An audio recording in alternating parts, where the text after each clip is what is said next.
राष्ट्रीय स्वयंसेवक संघ को लेकर सबसे पहले मन में क्या विचार आता है? यही कि ये एक हिंदूवादी संगठन है। हिंदुत्व की विचारधारा आगे बढ़ाना इसका एक लौता मकसद है। लेकिन जिस विचारधारा के साथ संघ का जन्म हुआ था, समय के साथ बदलते समीकरणों ने उसमें बदलाव ला दिया। आज का आरएसएस हिंदू राष्ट्र तो चाहता है, लेकिन वो मुसलमानों को भी साथ लेकर चलना चाहता है। जनसत्ता की स्पेशल पेशकश आरएसएस के 100 साल के दूसरे अंक में आज इसी मुद्दे पर बात करते हैं। जानते हैं आरएसएस मुस्लिमों के बारे में क्या सोचता है। क्या संघ के हिंदू राष्ट्र में मुसलमानों के लिए कोई जगह है? मुस्लिमों को लेकर हेडगेवार, गोलवलकर और मोहन भागवत के विचारों में क्या अंतर है? अब इन सवालों के जवाब मिलेंगे, लेकिन सबसे पहले जानते हैं संघ के संस्थापक हेडगेवार ने आरएसएस की शुरुआत क्यों की थी। इसी जवाब में मुस्लिमों को लेकर उनकी नीति भी समझ आती है। असल में 1919 में पहला विश्व युद्ध खत्म हो चुका था। ब्रिटेन ने ऑटोमन साम्राज्य का खात्मा कर तुर्की की सबसे बड़ी इस्लामिक राजशाही को सत्ता से बेदखल कर दिया था। इसके विरोध में भारत में भी आंदोलन शुरू हुआ। महात्मा गांधी ने भी इस खिलाफत आंदोलन को अपना समर्थन दिया। उन्हें लगा इस आंदोलन के जरिए हिंदू मुस्लिम एकता का संदेश दिया जाएगा। हेडगेवार तब कांग्रेस के ही एक कार्यकर्ता हुआ करते थे। उन्हें गांधी के ये विचार पसंद नहीं थे। वे खिलाफत आंदोलन को देश के खिलाफ मानते थे। सीपी भिशिकर की किताब केशव संघ निर्माता में हेडगेवार के मतभेदों के बारे में खुलकर लिखा गया है। हेडगेवार ने गांधी के सामने कहा था, खिलाफत आंदोलन के दौरान हिंदू मुस्लिम भाई भाई का नारा जरूर गूंज रहा हो, लेकिन मुसलमानों ने ये साबित कर दिया है उनके लिए देश से पहले उनका मजहब आता है। हेडगेवार तो मुसलमानों की तुलना यमन सर्प से करते थे। असल में राष्ट्र विरोधी विदेशियों के लिए इस शब्द का इस्तेमाल होता था। इसके ऊपर कांग्रेस में रहते हुए वे कांग्रेस की तुष्टीकरण वाली राजनीति से परेशान हो चुके थे। उन्हें लगने लगा था कांग्रेस सिर्फ मुस्लिम हित की बात कर रही थी। हिंदुओं पर जब भी हिंसा होती वो मौन साध लेती। ये बताने के लिए काफी है कि जब आरएसएस की 1925 में स्थापना हुई, तब मुस्लिमों को लेकर उनका रवैया खासा सख्त था। अब हेडगेवार के मुस्लिमों को लेकर अपने विचार थे, लेकिन उनसे ज्यादा सख्त, उनसे भी ज्यादा तीखे हमले करने वाले शख्स कोई और थे। उनका नाम था माधवराव सदाशिव गोलवलकर। उन्होंने अपनी किताब बंच ऑफ थॉट्स में मुस्लिमों की नियत को लेकर एक बड़ी बात बोली थी। उनके मुताबिक भारत को पिछले 1200 साल से धर्म युद्ध का इतिहास रहा है। वहां भी हिंदुओं को खत्म करने की कोशिश हुई है। जब मुस्लिमों ने इस धरती पर कदम रखा, वो सिर्फ धर्मांतरण करना चाहते थे। वे देश को अपना गुलाम बनाना चाहते थे। पत्रकार खुशवंत सिंह ने भी 1972 में गोलवलकर का इंटरव्यू किया था।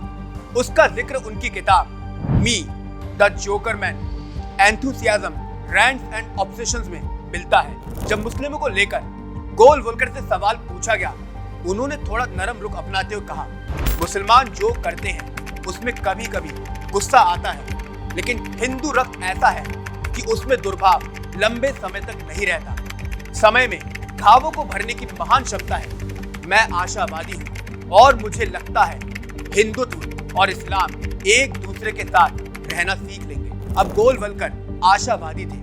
वे हिंदू मुस्लिम एकता की बात करने लगे थे, लेकिन मुसलमानों का पहली बार खुलकर स्वागत बाला साहब देवव्रत ने किया था। बात 1977 की है। तब देवव्रत संघ के प्रमुख थे। वे संघ की प्रतिनिधि सभा को संबोधित कर रहे थे। सामने से एक सवाल पूछा गया, क्या मुसलमानों को भी आरएसएस में शामिल किया जा सकता है? इसके जवाब में बाला साहब देवव्रत ने कहा था, सैद्धांतिक रूप से हमारी पूजा पाठ अलग हो सकती है, लेकिन ये मानना चाहिए कि मुसलमान भी राष्ट्रीय जीवन में समान रूप से समरस हो सकते हैं। हमें नया आरएसएस बनाना चाहिए। मुसलमानों के लिए दरवाजे खोल देने चाहिए। इसके 2 साल बाद यानी कि 1979 में मुस्लिमों को संघ के साथ जोड़ने का काम शुरू हो गया था। वॉल्टर एंडरसन की किताब के मुताबिक आज तो कई मुस्लिम छात्र उन स्कूलों में पढ़ रहे हैं जिनका संचालन आरएसएस कर रही है। संघ के स्वास्थ्य से जुड़ी कई प्रोग्राम चल रहे हैं। जिसका सीधा लाभ कई मुस्लिम परिवार ले रहे हैं। कुछ ऐसे भी मुसलमान हैं जिन्होंने संघ का 3 साल का ट्रेनिंग प्रोग्राम पूरा किया है और वे अब फुल टाइम प्रचारक बन चुके हैं। अब आरएसएस के साथ मुस्लिम जुड़े थे, लेकिन एक अलग विंग की दरकार बाकी थी। इस कमी को पूरा करने का काम मुस्लिम राष्ट्रीय मंच ने किया। ये कहने को संघ की कोई औपचारिक विंग नहीं है, लेकिन इसे पूरी तरह आरएसएस से ही प्रेरित माना जाता है। अगर एमआरएम की वेबसाइट का हम रुख करेंगे, वहां उसकी स्थापना के बारे में विस्तार से लिखा हुआ है। पता चलता है जब इस विंग की स्थापना हुई थी, समारोह में संघ प्रमुख के सुदर्शन, संघ के विचारक एमजी वैद्य, वरिष्ठ संघ नेता इंद्रेश कुमार शामिल हुए थे। वर्तमान में तो इंद्रेश कुमार ही एमआरएम की कमान संभाल रहे हैं। एमआरएम अपने मिशन, अपने उद्देश्य को लेकर काफी स्पष्ट है। उसकी वेबसाइट पर लिखा है, हिंदू और मुस्लिमों के बीच में मतभेदों को कैसे कम किया जाए, किस तरह से नफरत की दीवार को तोड़ा जाए, यही राष्ट्रीय मुस्लिम मंच का मिशन है। के सुदर्शन ने भी एमआरएम की स्थापना के दौरान पूरे मुस्लिम समाज के लिए एक सवाल छोड़ दिया था। मुस्लिमों ने किस आधार पर खुद के लिए अल्पसंख्यक का दर्जा स्वीकार किया था? अगर वे मानते हैं कि वो भारत का हिस्सा हैं, अगर उनकी समान संस्कृति है, तो फिर अल्पसंख्यक का दर्जा क्यों? वैसे आरएसएस और एमआरएम का रिश्ता भी खासा दिलचस्प है। कई मामलों में तो खुलकर संघ राष्ट्रीय मुस्लिम मंच की तारीफ करता है, लेकिन जैसे ही कोई विवाद आता है, नाता तोड़ने में देर नहीं लगती। बात 2015 की है। एमआरएम ने एक इफ्तार पार्टी का आयोजन किया था। मेहमान के तौर पर बुलाए गए थे अब्दुल बासित। तब वे भारत के लिए पाकिस्तान के हाई कमिश्नर हुआ करते थे, लेकिन उनका आना विवाद का विषय बना। कुछ दिन पहले ही लश्कर के आतंकियों ने पंपोर में हमला किया था। 8 जवान शहीद हुए थे। पत्रकारों ने इफ्तार के दौरान इस हमले पर सवाल पूछ लिया और अब्दुल बासित ने बोला, please enjoy the iftar party. और जवाब एमआरएम के कार्यक्रम में दिया गया, लेकिन विरोधियों ने आरएसएस को निशाने पर लिया। वैद्य को स्पष्टीकरण देना पड़ा। संघ और एमआरएम अलग है। ये बोलना कि आरएसएस ने इफ्तार स्पॉन्सर किया था, ये गलत होगा। वैसे जानकारों के मुताबिक इन विवादों के बावजूद आरएसएस ने अब मुस्लिमों को लेकर अपना रुख बदला है।